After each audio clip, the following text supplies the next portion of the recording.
One of the most serious problems at major concert halls, like the Garden, exuberance of the spectators, which results in throwing missiles, as Steve Howe categorizes them, to the stage. Are the musicians frightened? Steve has remarks on the subject, I think, is representative of the way all of the members of Yes feel. It's a bit scary. I think really it does, for a second it degrades everything. And it's just like, hang on, this is a pub crawl or something, you know, it's rowdy. When it's not been like that, and especially last night, the whole show went through for me beautifully, and then that happened when this bottle hit the stage and broke. And besides the initial fear of that, it was really the fact that the mess it left me in for the rest of the show was one of I wear moccasins on stage. Oh, of course, you had to be so careful. So I was like hopping around the rest of the show and sort of trying to get, you know, over it. And then Chris Squire kind of summed up the general feeling about being here in New York beautifully. Well, it's good. It's, you know, it's different every night, of course, because it's always good, but it's always different as well. How was it different tonight? Not much different. The last few gigs, really. They've all had their problems. Are you tired now? Yeah, pretty tired at this point. This whole tour has actually been very exciting so far, probably because of what we're actually doing. Not, you know, because we actually have made this move to the centre of the hall, and it is in a way like learning again, and there's no room for complacency, you know, which is obviously easy to achieve when one has played here a number of times like we have. It's very easy to get blasé about that sort of thing, but, you know, in some ways we've created a challenge for ourselves in order to possibly fulfill new dreams, new sort of entertainment. We're in Chapter 2 of Yes, Yesterday, here at WNEW-FM in stereo 102.7 on your dial. I'm the Nightbird, Alison Steele. Yes has always dazzled the audience in concert on sheer musicianship. But in an effort to really give their fans a full measure of entertainment, this tour features a new stage, not at one end of the arena, but in the round. And it was the use of this spectacular development that heightened the effect of everything done by the group on stage. I was determined to find out exactly how it came to be and what it was. First, from Chris Squire. This is the first time you've actually played in the middle, isn't it? Yeah. What's the major adjustment? What's the most difficult part about being in the center that way? Adjusting a method of performance, I think. Because when you're confronted with a normal, straight stage, yes, you can, you know, everything is quite clear to you about, you know, where you're aiming at, you know, where you're entertaining to. But in this situation, not only is it a much vaster thing, there is no front edge, there's sort of edges all around. Also, because the thing is continually moving, you're never really actually sure where you are actually looking at when you look at it in a certain direction. It's always something else. Do you feel disoriented because of it? Oh, it is disorientating, but on the other hand, it's also maybe adds to the excitement for us as well as for the people, possibly, because it is much more loose, I suppose. It can't ever get to the stage of being too sort of set in terms of actions in the show and stuff like that, because there will never be the same sort of perspective to any one particular part of the show. I notice you move around a great deal. Does that help you retain your equilibrium? You notice towards the end of the set, I start wandering around in circles. Yes, yes. But I noticed that you keep moving, and I thought perhaps that was your trick for avoiding the motion upset. The fact that you yes. You don't fix your head any place. Somebody suggested we should take sort of travel sickness. Yeah. Then from Alan White, whose idea was the circular stage? I think all of us collectively, but it started with Michael Tate. I think Chris was one of the first ones to mention it, and then we all gradually got into it. It's probably the most democratic form in which a group ever appeared. You carry that stage with you? Yeah. Can you describe it in dimensions? Do you know the statistics? 28 foot. diameter. And, of course, the mechanism that turns it. Everybody's underneath the stage. There's about 8 people underneath there. The mechanism that turns it is a wheel on the outside on a track that is driven by electric motor. Absolutely phenomenal. And how many lights? You carry all your own lighting? Yeah. It's all, I don't know how many lights there is. I mean, it's a big star above it. 14 or 15. It's incredible. And then someone sat down and worked out all the smoke, the change of lights. The lights are worked by a computer that's manually operated sometimes, right? Michael Tate is our designer. He does all the lights. Yeah. Has Michael produced your shows before? Yeah, for about 8 years. Everybody had a sketchy idea of the details, but the man to speak to is definitely Michael Tate, the man responsible for this spectacular setting. Tell me about the stage, Michael. Well, it's 28-foot diameter, and we figured out that over the tour it's going to do about 10 miles altogether. Revolving. Yeah, right. In both directions. Right. It winds around about 8 times in one way, and then the cables will get wound up in the center, so then it's time to reverse it.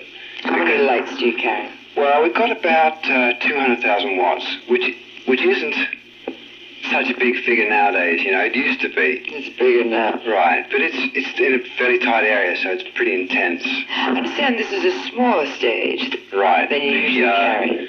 The actual square footage, the working square footage is a little bit smaller than usual, but because a lot of equipment is underneath, pointing through grills, there's a lot more actual walking space. What, for instance, comes through the grills? Well, we have all the bass guitar speakers, the keyboard speakers, guitar monitors, vocal monitors, drum monitors. In fact, every kind of monitor you can think of is coming through somewhere. How is this transported? This year we managed to fit into 3 trucks instead of 4, so we're saving a little bit there as well. It's separated and put into the trucks? Right, it's all packed up into about 300 boxes.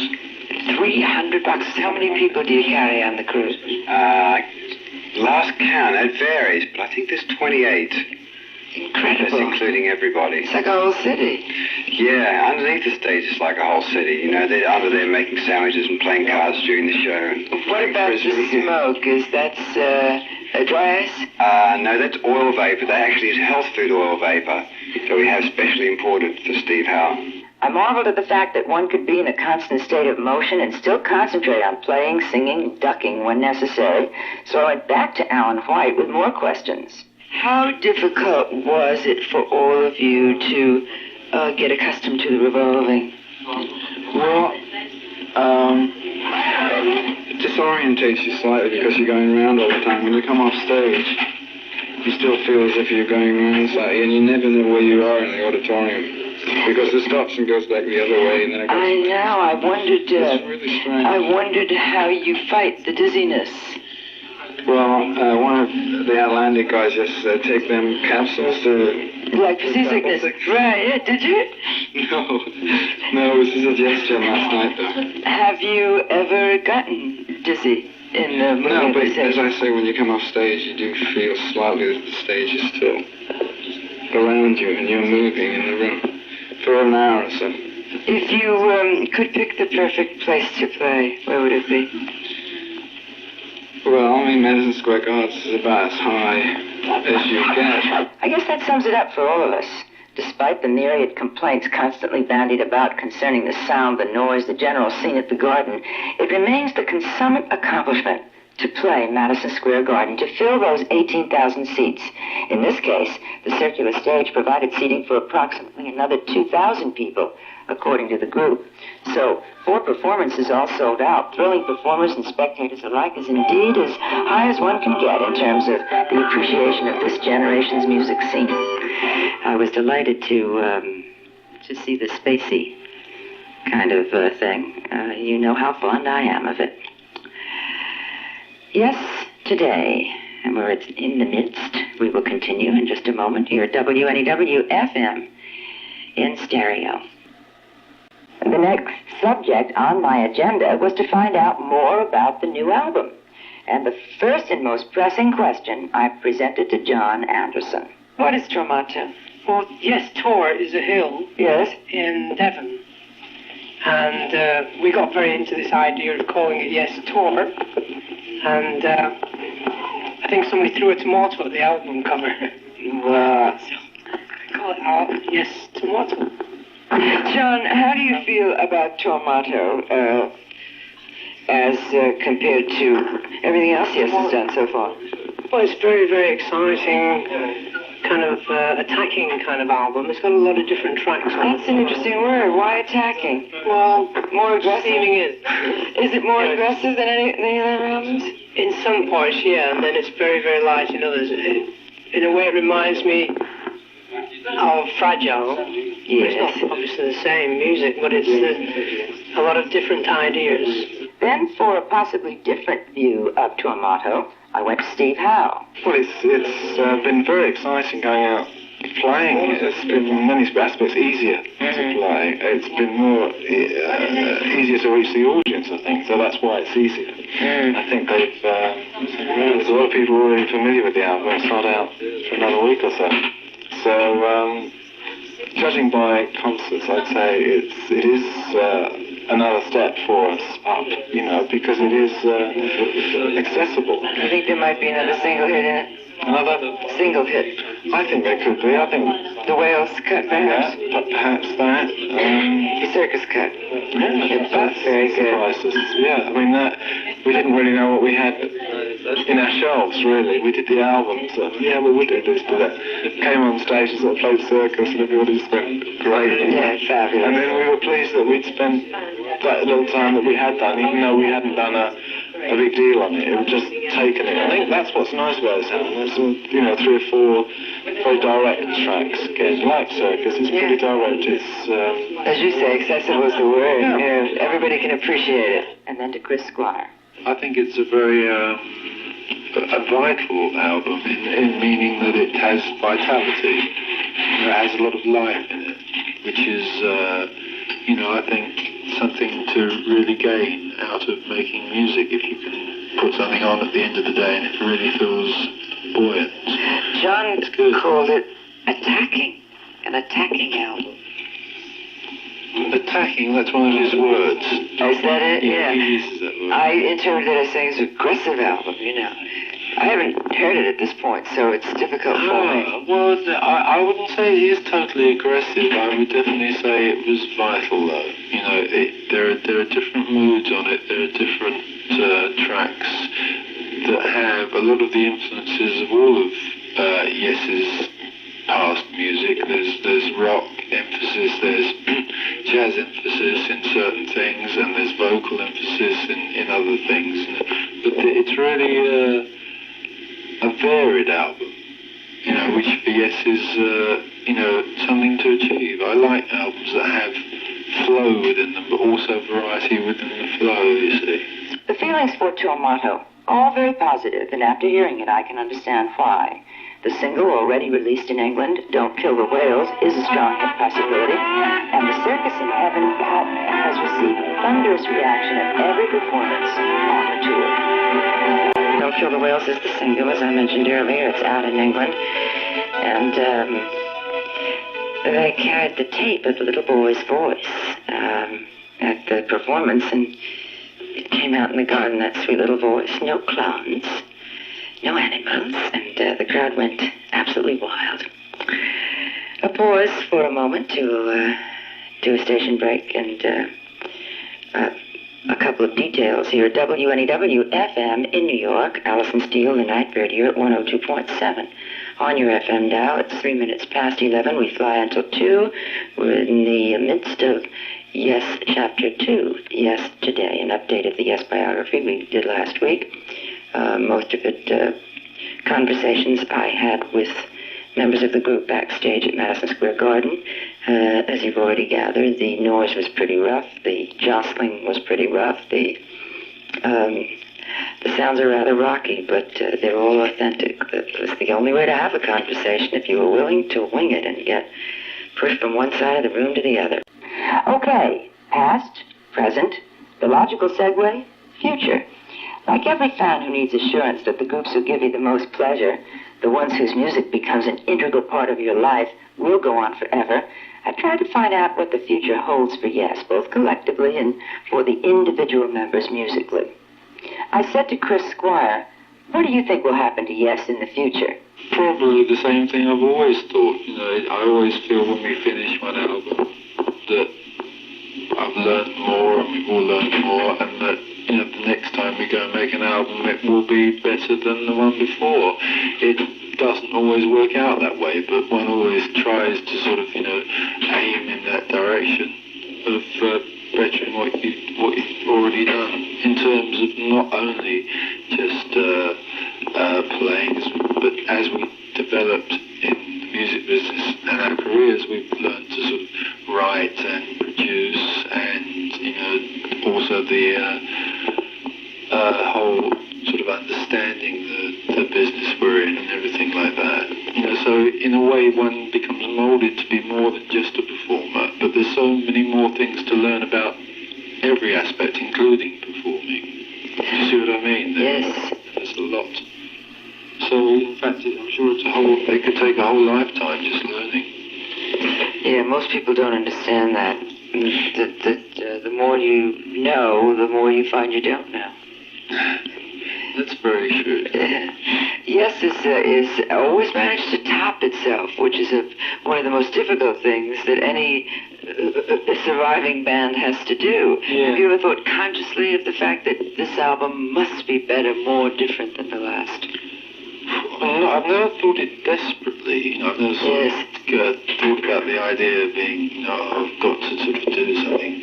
But on the other hand, that feeling of just using the knowledge you have and that you've gained, you must always remember your mistakes, which you obviously do. And next time you try to sort of improve on that and not make the same mistakes. John Anderson got more into the facts about where Yes as a group is going, although he couldn't be definite either about his solo career. What happens now? Yeah, I think we want to do a tour for now, and then we go to England to play in London, and then we're going to Brazil in December. How exciting. So, and possibly we come back next spring and maybe do another tour Here in America? in America, touching the places we haven't touched this time, in Canada, so maybe. Wonderful. And then there's always some music to come, and a new album next year sometime, late next year. Are you thinking about another solo album at all? Yeah. It depends. We can go in with a dozen songs and just see what happens. I think that's what we'll try. Is that how Elias was done? Elias of Sunny Low? Well, I sat down and prepared it, very, very... That's why I wondered if you were working on another one. Oh, yeah. Well, I'm working on a few ideas, but it's hard to pinpoint exactly which is going to come out first. There's about 5 things I'd love to do. I wish you'd do them all simultaneously. Well, I wish I could do them yesterday, Do you get impatient with the fact that you can only produce so much because of the touring and everything? Sometimes, but then again, you can get into learning other things. I'm just trying to paint a little more and learn a bit more about music. You must be very disciplined in your life then. Try to be at times, not all the time, but on tour it's very important. You've got to be ready for the evening, so it's important to keep your balance. A good balance always helps. Yes, it's celebrating its 10th year. Very quietly. Very quietly. Well, We're having a great time with the audiences, but we're not really... it's not just scoff at. It's wonderful. You've sustained and have grown in popularity. Thinking back now, what do you feel the state of music is as compared to what it was when you started? I think it's incredible, to be honest. 1978 rock and roll, I went to see Dylan and Bowie and a couple of other shows, and they're being put on so well. Yes. Good sounds. Yes. The artists are really trying hard. So, I don't think 10 years ago we would have believed what we're doing now in the business. We're more sophisticated. More organized. And is that good, do you think? Yeah, they can only get stronger. What do you think about the new young groups that are coming along now? Well, it's perfect, you know. It's just great to see it happening, and I enjoy a lot of the music from Elvis Costello and Ian Drury. Yes. And my favourite, Kate Bush. Who's your favorite? Kate Bush. Kate Bush. She's wonderful. Yeah, She's so heavy. Yes. In America, there's so much happening anyway, so as always. Does Steve Howe have any intention of fulfilling the promise in the title of his first solo album, Beginnings?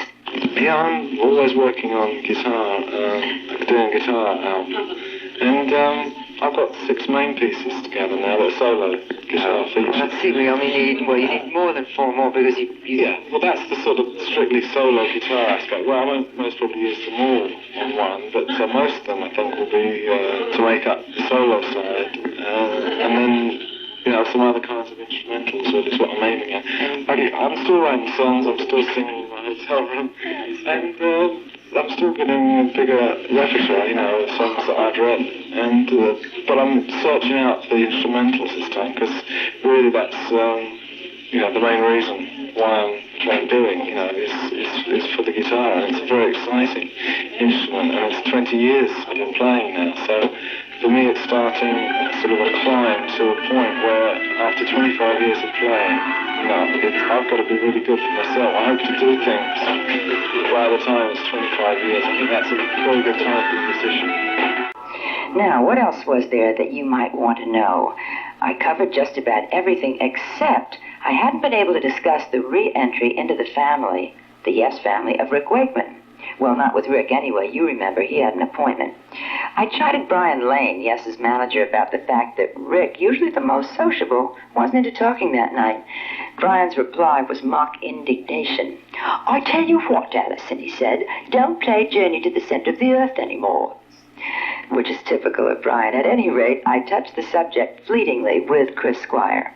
How difficult was it to kind of get back in the groove again when he returned? Well, it always takes a while to adapt back for a musician who leaves. Rick's the only one that's ever come back, mind you. But that took a year. True, that's right. It was getting late. The dressing room was almost empty. We were all talked out. Alan was just relaxing. Watching this scene of excitement, adulation, compliments of the most extravagant nature, I wondered, as I always do, with all of this, it can't be all perfect. There must be negatives. And what were the positives according to these 4 talented musicians? I put the question to Alan White. If you had to say that there were disadvantages to being successful superstars, what would they be? It's actually living up to being a pop star. I really don't like to get into it too much. I like to live a normal life outside of that. Well, most of everybody in the group has always been that way, haven't they? Yeah, they have pretty much. That's why I'm in this group, I think. Yeah. Because it feels like that. I thought about that on stage, thinking about the fact that probably very few people would believe that when you get off stage, you go home and go to sleep. Yeah. It's strange, you know. I mean, you just can't wind down, especially being so physical. My job is kind of, your body's just wound down to a certain degree. You have amazing stamina. Yes. It's just amazing. What would you say would be the biggest advantage? The biggest advantage? Yeah, the best thing about being the success that you are.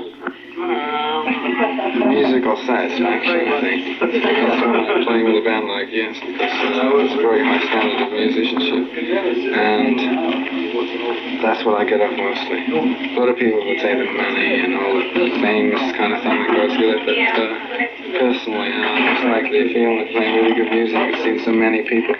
I really knew what the answer would be. There's nothing wrong with getting off on the fame thing, as Alan put it, or the money. And it's not that Yes scoffs at any of the luxuries that success has brought them. But part of the charisma of Yes is inherent in the name. Yes, the music is the most important function. Yes, as musicians, they want to grow and change and bring new innovations to the world. Yes, they want to live productive lives with home and family first, not existing only to bask in the limelight. Yes, they will continue as long as we want them to, as long as we show them our love for the music they bring to our lives. Madrigal, the little, very pretty cut, and Release, the last two cuts to be heard on Tormato, completing the story of Yes, Chapter 2. Yes, today. I'm sure there will be additional chapters. We'll keep updating it. Hopefully, Yes will be around for a long, long time. I hope you enjoyed the conversation of the group, their feelings about the album, the novelty of and the challenge of working in the round. It's the first time I've ever seen anyone with a revolving stage, although one listener says that Blind Faith, in their one of their very few performances, they were a short-lived group, used a revolving stage at the Garden, and that was some time ago, circa maybe 68, 69. But it was very, very exciting, used by Yes. The concert, as I said before, and the general consensus seems to be one of the most exciting and moving seen at Madison Square Garden. Yes, today at WNEW FM in New York.